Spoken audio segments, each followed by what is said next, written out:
paz esteja com todos os irmãos da Igreja de Deus e também com os ouvintes da Santa Palavra de Deus.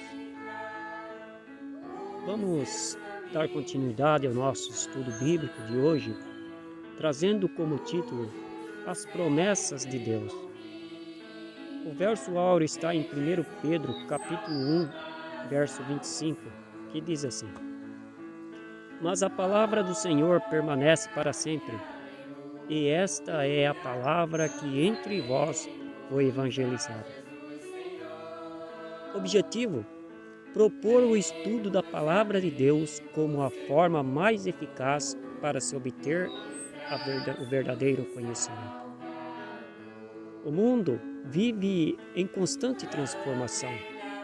Ao longo dos séculos, a sociedade foi se transformando a passos lentos e, por isso, muitas invenções quase nem eram notadas. Nos dias dos reis de Israel, por exemplo, o relógio de sol era um luxo e permaneceu em destaque por milênios como uma grande invenção. No mundo de hoje, os finos relógios de pulso e de bolso, que há poucos anos eram um dos objetos mais cobiçados, já estão ultrapassados pelas inovadoras tecnologias. Com as transformações que o mundo testemunhou desde os primórdios, nada resistiu ao tempo e às mudanças culturais como a palavra de Deus. A linguagem da Bíblia rompeu a primeira barreira a partir da versão grega do Antigo Testamento, conhecida como Septuaginta ou versão dos 70, e foi ganhando proporção mundial, finalmente consolidando-se como o testemunho mais fiel da presença de Deus no mundo para todas as gerações. Felizmente, a palavra de Deus resistiu às mais rigorosas provas sem perder a originalidade. As Escrituras, certamente, é uma das raras maravilhas do mundo antigo. A Bíblia é um tesouro de valor incalculável que o Criador construiu pelo ministério das profecias e preservou através dos séculos para testemunhos do seu nome a todos os povos. Podemos dizer que a Bíblia é a identidade de Deus. Por meio dela o conhecemos, vemos os seus propósitos e a sua lei como um testemunho inabalável da verdade. Com que propósito foram feitos os céus e a terra? Deus estabeleceu os céus e a Ele pertence todas as coisas. Mas a terra, Ele a deu aos seres humanos. Deus não criou o homem para depois maltratá-lo.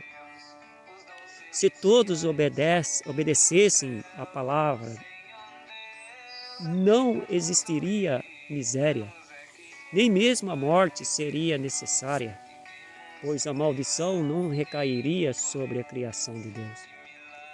Essas coisas acontecem como resultado da desobediência dos homens à vontade e às leis que Deus desde o princípio lhe determinou. Salmo 115, verso 16. Como surgiram as divisões de classes e as desigualdades sociais?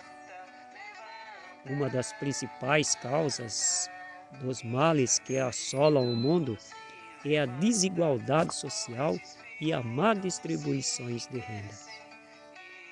Já é um erro essa divisão de classe e raças. Deus não criou raças, Ele criou o homem e a mulher, e desse casal vieram todas as gerações. Se o homem, feito à imagem de Deus, cuidasse em observar suas ordenanças, respeitar os direitos de cada indivíduo e promover o governo justo, o mundo seria um paraíso. O sonho das pessoas é ir morar no céu, imaginando-o como um lugar bom e cheio de paz, coisa cada vez mais escassa sobre a terra. Cristo disse que o reino de Deus está entre nós. O que isso significa? O reino de Deus está entre vós, disse Jesus. Logo, não é o lugar que faz as pessoas felizes, e sim, as pessoas felizes fazem o ambiente agradável e bom. Se o homem não conseguir viver em santidade aqui na terra, será que no céu conseguirá essa proeza?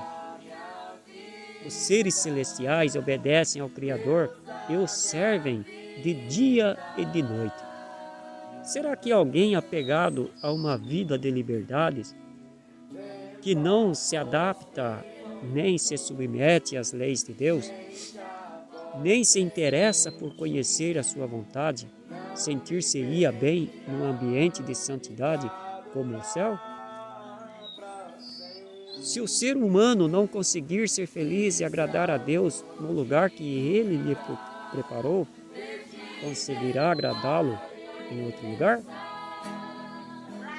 Que esperança Deus deixou mediante as suas promessas? Paulo também escreveu que os santos já se assentam em lugares celestiais. Deus prometeu retirar a maldição da terra e nunca mais amaldiçoá-la. Tudo que aqui se semeia, aqui também se colhe. É a regra da natureza. Portanto, Deus cumprirá suas promessas e a terra será abençoada como foi criada para ser. Então a terra dará o seu fruto, e Deus, o nosso Deus, nos abençoará. Deus nos abençoará, e todas as extremidades da terra o temerão. Salmos 67, versos 6 e 7. Que Deus nos ajude e nos abençoe, em nome de Jesus. Amém.